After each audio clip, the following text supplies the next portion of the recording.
Thank you. My mom always said hate is a strong word, but I have to say, I really, really dislike being asked the question, where are you from? My answer is not straightforward, and I feel like I have to either lie and give an expected response, like India, because of how I look, or the US, because of how I supposedly sound, or have to wade through all the other questions that precede when I say I'm actually from Hong Kong. Where are you really from? But you're not Chinese. You don't look like you're from Hong Kong. Or my favorite, oh, you're from Japan. True story. A group of American tourists I once met thought Hong Kong was in Japan, and they made small talk about how much they loved sushi. So here's my story. Here is where I'm from. I'm ethnically Indian, but identify specifically as Sindhi, which means my grandparents were born in the region of Sindh before the partition of India, which is located in what's now known as Pakistan, hence Sindhi. I was born and raised in Hong Kong to Indian parents who speak horrible Hindi. My mom was born in Kobe, doesn't speak Japanese, grew up in Germany, does speak fluent German, and moved to Hong Kong when she married my dad at the age of 21. My dad, on the other hand, was born in Mumbai and moved to Hong Kong when he was 9. Now, having been raised in the British colony of Hong Kong, he thought he spoke good Cantonese.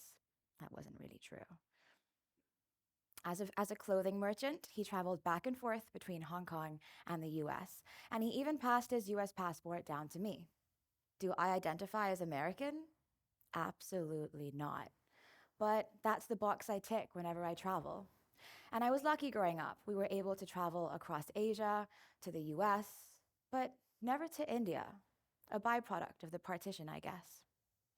So I'm brown, but I don't speak Hindi or Sindhi. Most people I know have seen more of India than I have, which isn't really hard to do when you've only been to Mumbai and Pondicherry. I love Indian food. I make a mean biryani, and I feel like I know a lot more about Indian history and culture than most people I know. Yet, I go to India and I'm a foreigner. They take one look at me and just know I'm not from there. They can just smell it off me. Same thing in Hong Kong. As I mentioned earlier, I don't look like I'm from Hong Kong. I also don't speak fluent Cantonese, and I am also treated a little bit like an outcast in that sense. I also don't feel any relationship or any significance to America. I've never lived there. And these feelings of feeling like an outcast, feeling different, were magnified even more when I was at university in the UK. I didn't really fit in with ASOC, the Asian Society, because most members were born and raised in India, they cracked jokes in Hindi, which I don't speak, and they showed a passion for Bollywood, which I know nothing of. Same thing with the Hong Kongers. They spoke fluent Cantonese, they listened to some Canto pop, and just overall had very different similarities and different backgrounds to me. So, where am I from? I don't feel a sense of belonging with the Indians. I don't feel a sense of belonging with the Hong Kongers. Don't even get me started on the few Americans that were even at the university. So, where am I from? Where are you from? Can any of you relate? Coming from a multicultural background, being born and raised in the ultra transitional city of Hong Kong, like many of you, I've had the pleasure of meeting people and making friends from all over the world, many of whom call themselves third culture kids. A phrase I also kind of dislike because it seems like this exclusive box that I just don't tick, but it's the closest I've got. I've got a friend. Let's call her Laura. She is an army brat. She's born in Argentina to American and Israeli parents. She's lived in different continents. She speaks 3 languages fluently and can get around in 6, maybe even 7. She is the definition of a third culture kid.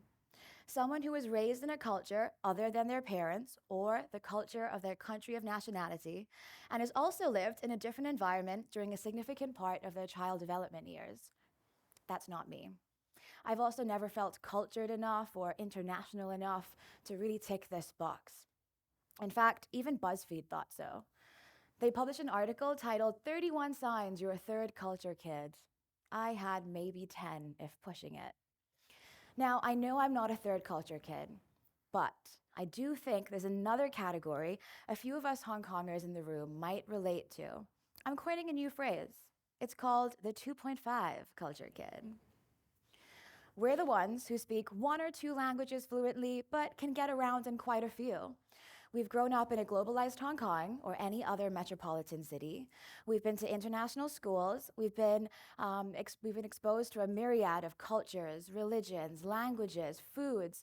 We're also probably fairly well traveled because a lot of our immediate family live in different continents. My definition of a 2.5 culture kid is someone who has been exposed to and influenced by multiple cultures. This could indicate that the person has spent a significant amount of time in two distinct cultures, but not necessarily during their child development years. Now, similar to a third culture kid, our place in society is different, unique, confusing. In fact, I would argue that us 2.5 culture kids have an even more confusing place in society, in our social groups and our workplaces, because we're the in-betweeners. Now, I've had a lot of time to think about this, and I don't think my issue is with being asked the question, where are you from? Or even having to explain myself. I think it's about wanting to feel a sense of belonging, to be an obvious fit in a community, not needing to defend why I don't speak the language I supposedly should. Our roots are just that, our origins, where we come from. Our roots don't dictate our entire identity. In fact, I would argue that our identity is constantly changing. I would say that we should be able to celebrate our multicultural experiences and find a sense of peace and belonging. I would argue that our roots don't dictate our entire identity. At least, they shouldn't have to. So, while in an ideal world, we might not have labels like third culture kid or maybe even 2.5 culture kid.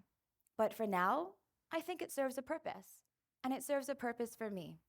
I can stand here and honestly say I feel like I belong. And I hope you do too. Thank you.